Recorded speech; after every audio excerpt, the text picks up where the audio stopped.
This is the story of a family's strange encounter while camping in the Appalachian Mountains. It was late one summer and 13-year-old Joey wanted to go camping for one last time, so he convinces his parents to take him to their favorite spot.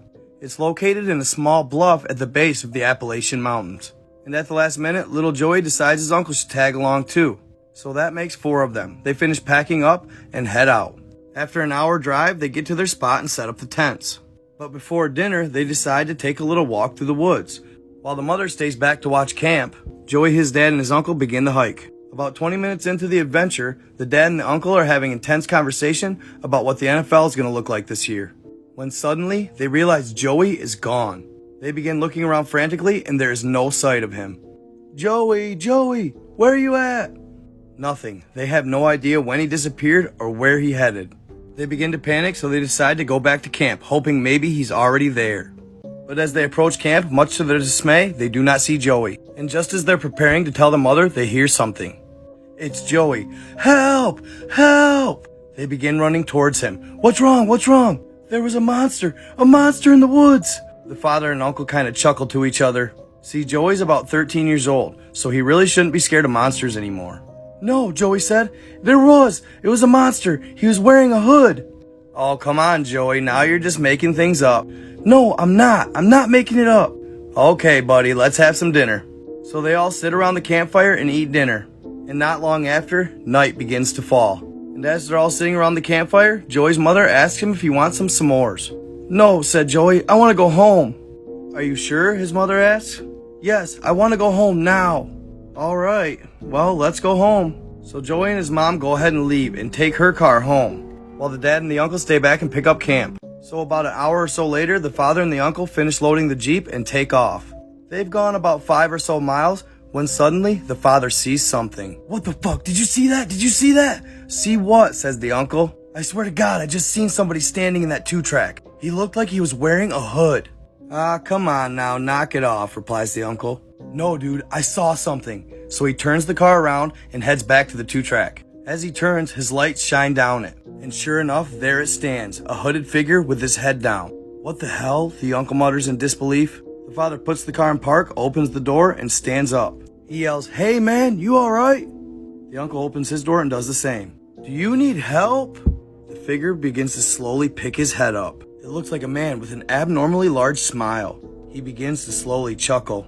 Then it bares its teeth and lets out a loud screech. It quickly charges and jumps on the hood.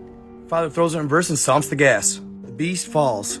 1 minute part 2 posted immediately after at the top of my page. A family's strange encounter in the Appalachian Mountains part 2. It hits the ground hard and gets up slowly, shaking it off.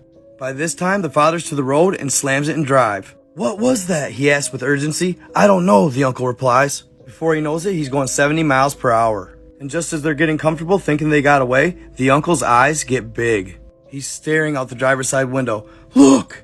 Joey's dad looks over, and there it is. The hooded figure was right next to them, keeping up with the Jeep. It suddenly slams into the driver's side door. He swerves but gains control, and then punches the gas again. They get to about 80 when the beast looks over at them and smiles once more.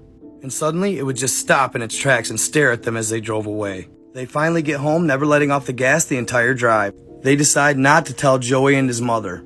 The same night, the father and uncle would discuss what they saw. The only thing they could come up with was a skinwalker. That's not the first sighting, and it won't be the last in the Appalachian Mountains. Like and follow my page for more.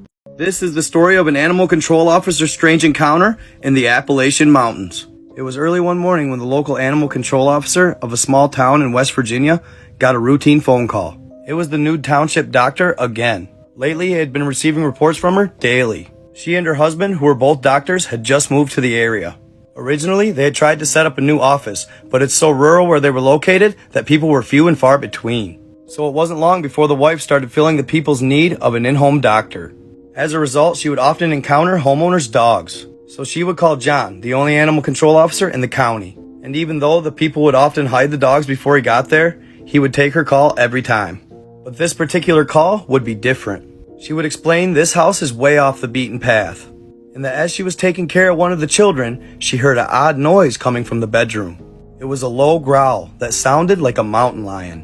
What was that? She asked the family. but they quickly shoot her out. After hanging up with her, John was baffled, as there had been no mountain lions ever recorded in this area of West Virginia. Regardless, he loaded up his lever-action rifle and the tranquilizer gun and took off. As he pulls up to the end of the long two-track, he marks his GPS and exits the vehicle. He spots a beaten path and begins making his way through the dense forest. After walking for about 100 yards, John notices something odd. The forest is completely silent. Then suddenly, he feels as if he's being watched. A chill was sent down his spine, but reluctantly, he kept moving forward. He continues for a couple more minutes when suddenly he starts hearing the sound of children playing. A feeling of relief swarmed over his body. Thank God, I must be getting close. But as he steps out of the woods and into the clearing, he sees that there's no children, and that the reported house and all the outbuildings were completely dilapidated. Something ain't right here, he thought to himself. Regardless, he pushes forward. He gets to the front door and clutches his rifle. Slowly, he pushes it open, and he quickly realizes the house has been abandoned. There's pictures of the family and dinner still set at the table. Weird, he whispers to himself out loud, and he makes his way across the creaking floor. When out of nowhere, he hears the whimper of a child coming from the back bedroom. He reaches the door and pushes it open with the barrel of his rifle. There's blood everywhere. As he sweeps the room, he sees a tall, shadowy figure crouching in the corner. It was whimpering as if a child. It stood up on all fours with long, gangly arms. He began to step back, but as he did, it mirrored him. It was waiting for him to turn and run. Then suddenly the beast lunged at him, but he quickly shot twice. To his relief, both times he hit the beast. As it lay there, he turned to run. He ran with all his might and made it to his truck. He sees 3 claw marks in the door. Quickly he gets in, turns it around, and takes off, noticing in his rear view an old man that had 2 gunshot wounds in his chest. After getting back home, he called a doctor. An old lady would answer. "There's no doctor here," she'd say. "I've been living here over 20 years, she'd explain. He'd call around and nobody ever heard of this doctor. John quit his job and moved the next day, later coming to the conclusion that what he saw that day was a Wendigo. Like and follow for more.